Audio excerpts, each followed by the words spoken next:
The English language is weird. Like, there are a lot of exceptions. For example, you know how in pretty much every word, EA is pronounced E? Well, in the word great, EA is pronounced A. Just why, when the English language was being created, what was going through their brains? Were they just like, oh, let's make things harder for the general public? When I first started studying Spanish in the 6th grade, I started thinking a bit more about English. So one time in Spanish, we were learning about verb conjugations, and we learned how to conjugate the verb to be. And that got me thinking, the verb to be in English is conjugated I am, you are, he or she is, we are, they are. And you know how in English you can say he is running, or he is with a verb ending in ing? And the word is a conjugation of the verb to be. So you can say he is being, and you're using two forms of the verb to be right next to each other. But when I was figuring this out, I just thought he be ising for the weirdest reason. I don't know why I find that funny. Guys, I swear this gets better. Okay, you know how re, in, and x are common prefixes? Like introverted and extroverted?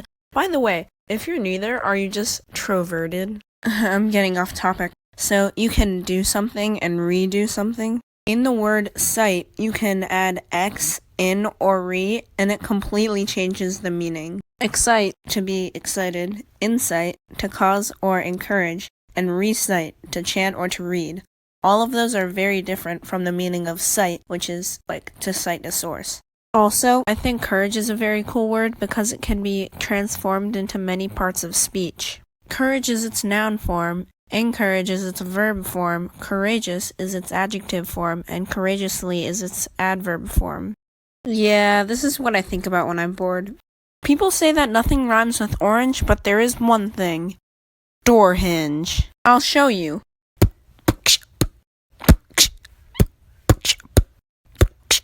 I just ate a really large orange. Then I fell and broke the door hinge. Why do I do this? Okay, you guys might have also heard this from Domics, but you can be overwhelmed, underwhelmed, but can you just be whelmed? Like, oh, I'm feeling whelmed today. Why can you stand down, stand up, sit up, lay down, lay up, crouch down, but you can't crouch up? I like how you can take a word and then add up or down after it, and then it's an expression. Get down, make up, mess up. I saw this one comedy thing where the guy is like, when you're a kid, everything is up. Get up, wait up, shut up, hold up. When you're an adult, everything is down. Calm down, sit down, settle down, slow down. I think it's Jerry Seinfeld, and he talks about like Halloween or something. Go check it out, you'll laugh, it's funny. Pretty much everyone has wondered this at some point, but if the plural form of goose is geese, then why isn't the plural form of moose meese? Has anyone in English class learned about this thing called archetypes? Archetypes are pretty much symbolism that comes with everyday stuff. For example, water symbolizes life and purity, and the color black symbolizes death and darkness. But here's the thing about archetypes. They're kinda useless.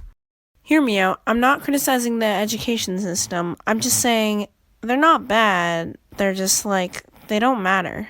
I mean, yeah, it's a pattern that you'll often see, and it's kind of a fun fact, but they're not gonna help you in a job unless you're like a literary analyst or something. And like, literature nowadays is always, nothing is as it seems. Take Captain Marvel, the Skrulls are goblin-looking people and are thought to be evil, but really, they just want to find a home. English has changed a lot. Thy tongue is one of many amends.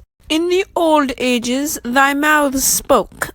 Shall, hither, and thine. Why doth thou say, will, here, and yours? I know not of this. I like using big words.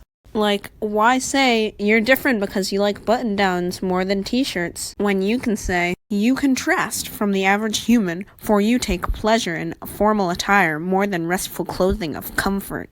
The longest word in the typical English dictionary is pneumono-ultramicroscopic silicovolcanoconiosis.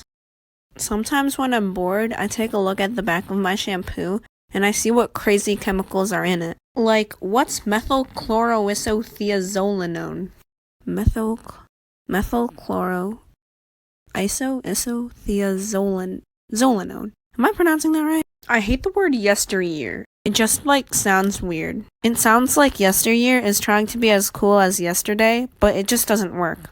And why isn't there a yester month or a yester hour? I like how some words are spelled differently in other countries. I just find it fascinating. Like that moment when you're just reading an article for school and it says theater with an R-E, and then you're like, ha ha ha, Joe Schmo, I know where you live. Finally, let's examine the most atrocious rule in the English language. UGH. By itself, it's ugh, but if you add an LA to it, it's laugh. And if you add THO to it, it becomes something completely different. What does laugh have to do with though? And then what about this? You add a T to the end of it, and it's thought. And then if you replace the TH with a DR, then it's drought. What do those words have in common?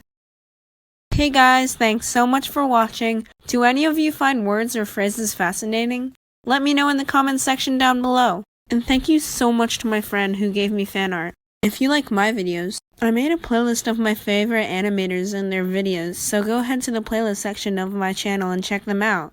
Don't let the bed bugs bite. Till next time. Bye.